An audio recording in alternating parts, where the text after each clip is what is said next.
Noi nuotiamo in inverno con temperature basse. Il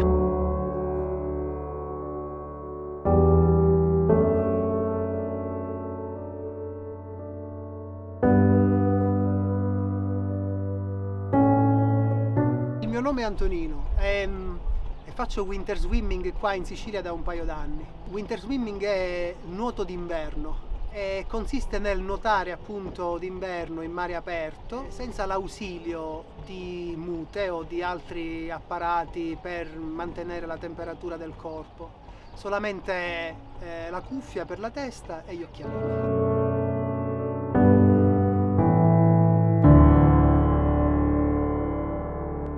Quello che era in progetto oggi e cosa abbiamo fatto? Abbiamo fatto winter swimming qui a Porticello in acque aperte dalla Formica, che è uno scoglio fuori Porticello, fino a riva. Misurandolo con una traiettoria in diagonale abbiamo preventivato una lunghezza di 2 km e 560 metri e con una andatura che sarà dettata o da me o dalla barca, secondo se io faccio un'andatura stabile la barca andrà dietro di me e a un certo punto, se io tengo un ritmo normale, andrò dietro la velocità della barca.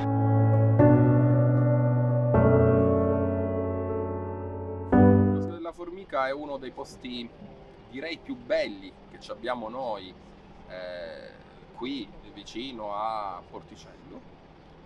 È bello perché lui ha innanzitutto con sé un'acqua meravigliosa, una delle più pulite della Sicilia, una diversificazione ittica meravigliosa, come se nuotiamo all'interno di un acquario.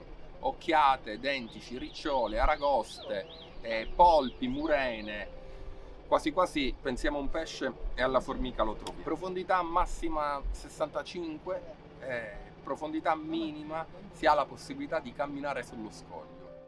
E considerando che ci troviamo a circa 1 miglio, a 0,8 di miglio dalla costa, riuscire a proprio camminare su uno scoglio è qualcosa di meraviglioso. L'altra particolarità di questo scoglio è proprio che sembra, vista dall'alto, un formicone gigante di roccia.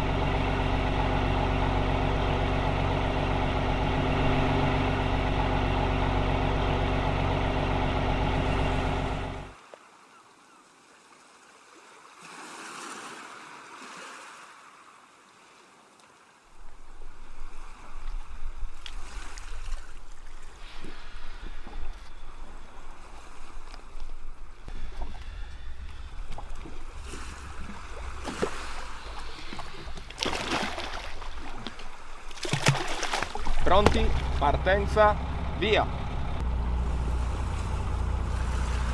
La sfida è stata di non rompere il fiato e di farlo senza fermarsi, che più o meno sono arrivata a farlo, anche perché sono arrivato ad avere un ritmo stabile e non ho voluto romperlo e sono riuscito ad arrivare a riva senza fermarmi. In inverno quando nuotiamo il freddo lo sentiamo, però l'allenamento, quello che consiste nel winter swimming, è allenarsi a poco in inverno con tratte brevi per imparare a sopportare il freddo invernale. Inizi a stare in acqua a nuotare per un periodo di tempo che sono 10 minuti, 15 minuti e tu continui ad allenarti fino a quando non arrivi a tempi più lunghi.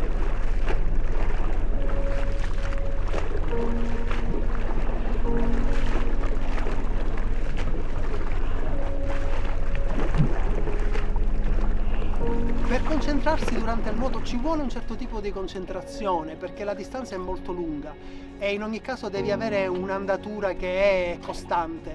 Personalmente quando sono in acqua e nuoto per lunghe distanze, in un primo momento penso alle cose che devo fare o che ho fatto il giorno prima o il giorno dopo, magari il lavoro, come lo devo organizzare, qualcosa che non compete completamente con il winter swimming. Dopo appena inizio a sentire un po' la fatica, ho un paio di canzoni che ho in testa, che uso, te la metti in testa e non pensi più a niente.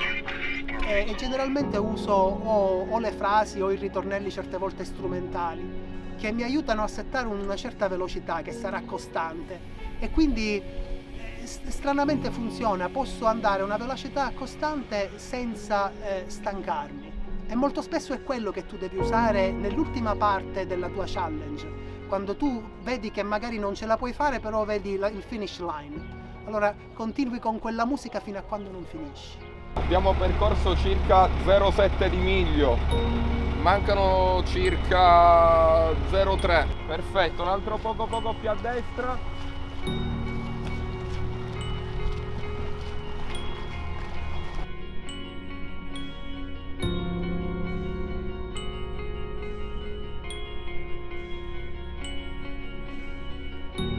La temperatura più bassa in cui abbiamo nuotato è un range credo tra i 7 e 12 gradi. La parte più difficile è stata fatta quando abbiamo nuotato all'alba di mattina, alle 6 di mattina, per vedere più che altro l'alba sorgere dal mare a febbraio, ai primi di febbraio. E quella è stata la vera sfida, era il cercare di stare ancora più in acqua fino a quando si arriva al limite che non puoi stare più e devi uscire per forza.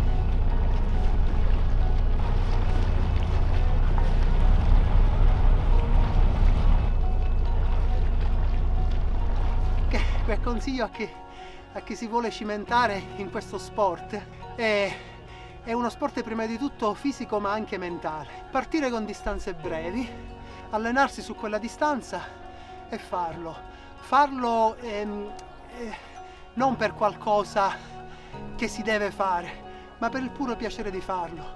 E appena la prima challenge è stata fatta, di tornare, di cimentarsi in una distanza più lunga. Lo può fare più o meno chiunque, l'importante è partire da distanze brevi, magari partire con qualcuno, 2 3 persone, perché quello che realmente è il bello non è tanto farlo, è la preparazione.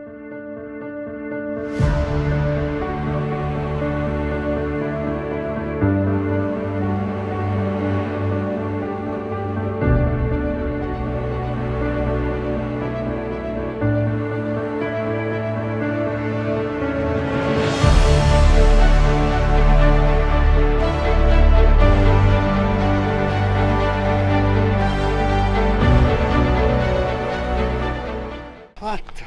Ti aiuto. Bello, bello! Ho finito prima di quanto pensassi.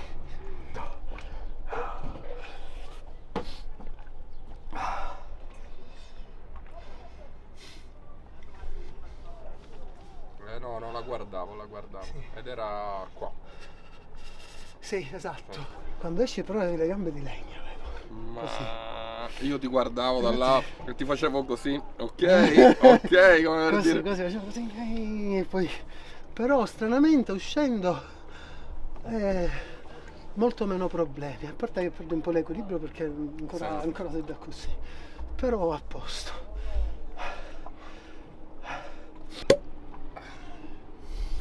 Ce l'abbiamo fatta. Le sensazioni che si hanno quando si fanno un'esperienza del genere o una challenge del genere sono sempre positive. Paradossalmente quello che è più bello non è quando lo fai, perché ormai lo stai facendo, ma sono quei momenti prima di quando ti prepari. Nella fattispecie è quando tu entri in barca ed è la barca che ti porta a destinazione prima di iniziare. Quello già tu entri in una specie di dimensione e in una forma mentis che tu inizi a settare il cervello. E quando entri in acqua già tu è come se la vera sfida l'hai fatta, ormai sei in acqua e devi già andare. Quindi è un'esperienza sempre nuova ed è quello che ti interessa.